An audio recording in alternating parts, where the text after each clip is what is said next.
So one is the perfectionist. They also call the reformer. So the one's main drive in life is to see that things are in order and that they're right. They don't have to make everything in the world right, but there typically is a certain area of focus that they're really, involved in. So oftentimes when you see a one, you walk into their house is going to be perfect. It's going to be perfectly organized. Now, especially if it's female, sometimes more often than it's male, right? So when you're talking to a one in terms of like how to sell to them, they're wanting to make sure that you do the process right. So like when I'm selling to them, that's the words that I use. Like you want to make sure that we do this accurately, correctly, precisely. It's more important to them that you do it that way than any other way, because that's where their main focus is. So the twos are the helpers. So they get their value in life by helping people. And two is the performers. Is that what you said? Two is the helper. I'm sorry, the helper. Okay. Yep. So they basically, if there was a virtue for them, it would be love, right? So they're oftentimes the most kind, soft, gentle, loving people because they gain their value from helping others. And so in that number, like being salesy is like, it's a problem, right? They don't want you to be salesy. They want you to be completely relational. Everything's about like, they're going to be one of the most enjoyable people to present to at the listing table because they just want to make sure that you're going to be comfortable and your needs are met. Right. And so if they view you as authentic, the game's already over. You've won. They actually don't even care if you show them any stats at all. Usually. I mean, as long as they halfway think you're competent, you're in good shape with a two. So the threes, you can slow me down or speed me up. Just let me know. No, this is great. I'm typing this in as you go. Okay. So the threes are the achievers. So they're the ones that need their horn tooted the most. They're typically going to brag about themselves more than any other number, especially if they're less healthy as a person. And so they're usually very socially gifted. And they usually know how to work people over pretty good. They're probably some of the most malleable people in terms of personality, but you're going to win with them in terms of just recognizing their strengths and making them into the hero.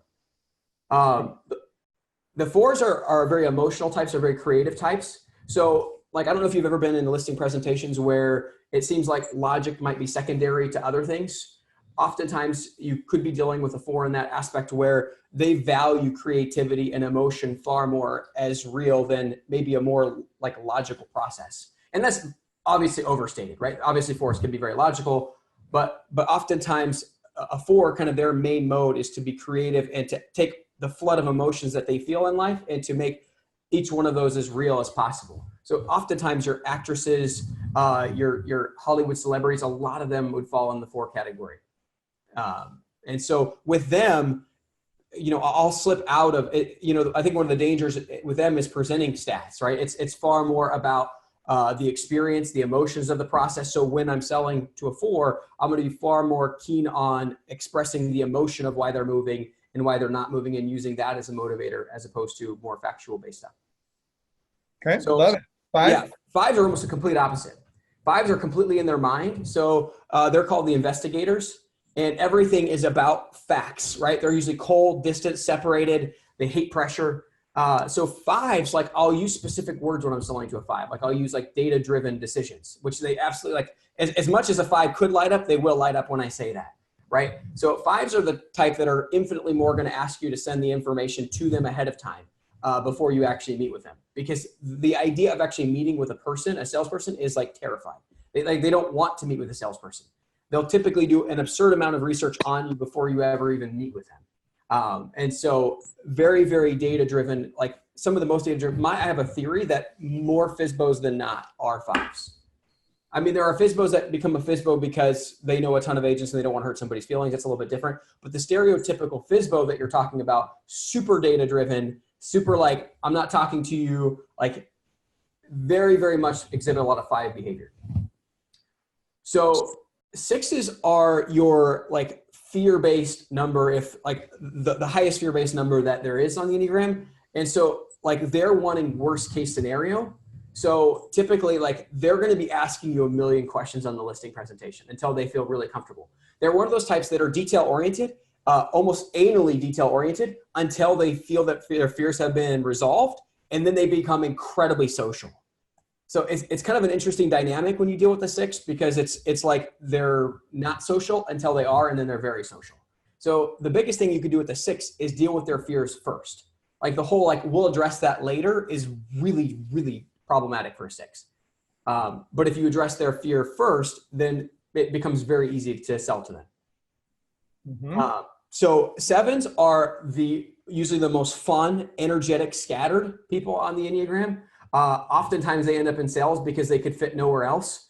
They're the type that are extremely unlikely to follow up with anybody, and they'd rather call a cold stranger. Everybody's their friend, but don't ask them to actually they're going to flake on you more than any other number by a fair mile. So they're the types of friends you want to have when you're a kid, but you get burned by them often, right? Because they leave you for a more fun party. It's typically your 7.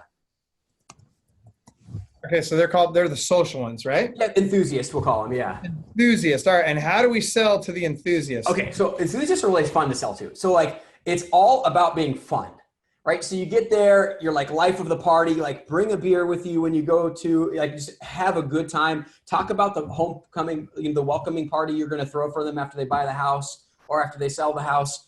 And then you're usually to close a 7, you're going to use FOMO. 7s hate missing out, and so the fear of missing out is a pretty big deal, right? So you connect with them on a personal level. They want to know that the process is going to be fun with you. Obviously, they want to know that you're going to get good results, but it's more about the fun aspect usually, and then the fear of missing out on the next deal or with the markets, because they're a fear-based number. You just would never know it. So, and I can go into triads later if you want, and how those work, but yeah, basically they're a fear-based number. You would never know it. So present with fun and then use FOMO to close. Okay, awesome. So 8s are the challenger. So 8s are going to be usually blunt and direct and sometimes intense, high energy people. 8s oftentimes are CEOs or heads of organizations. 3s are too, but they look a bit different. So with an 8, you absolutely want to be direct and confident. 8s are kind of the type of people that they like to test what people are made of. And so they'll say stuff just to stir up people, just to see how people we kind of lust for intensity. And so when you're with an 8, just know that them coming at you is not necessarily a bad thing. It's more just show me what you're made of. So you want to be as blunt and direct with them as possible. I presented to an 8 on Sunday, and it was a listing presentation. It was she wanted 1.8 million. Property is going to sell for probably about 1.2 million, right? I knew for sure she was a 3 or an 8 because of how successful she's been in life and how extroverted she is, right? So I kind of did a couple small questions to figure out, was her main motivation her own success, or was it a little bit more based on concrete things? I determined in my mind that she was an 8. Obviously, sometimes we're wrong. And so literally I'm I got to tell you 2 straight. Your property with me is not selling more than 1.2 million. This is why, blah, blah, blah, blah. And she was finally someone who's telling me the truth, right? I've interviewed with 5 agents. Nobody would tell me this. So we're going to go sign the listing tomorrow, take all the photos. So with an 8, the news can be really ugly, but they'll respect you for it. Yep. Love that. Okay, good. And what's a 9? So 9's a peacemaker. So 9, peace at all costs is really a peacemaker. Peacemaker? Yep. So they're conflict avoidant, both in a good way and a bad way, right? They just are going to avoid conflict at all costs. So they're trying to create peace both externally in their world and internally with themselves. So oftentimes, 9s are some of the nicest people to be around as well. They're not necessarily as driven to help people as 2s are, but it's all about having a peaceful world. So for 9s, the process has to be easy.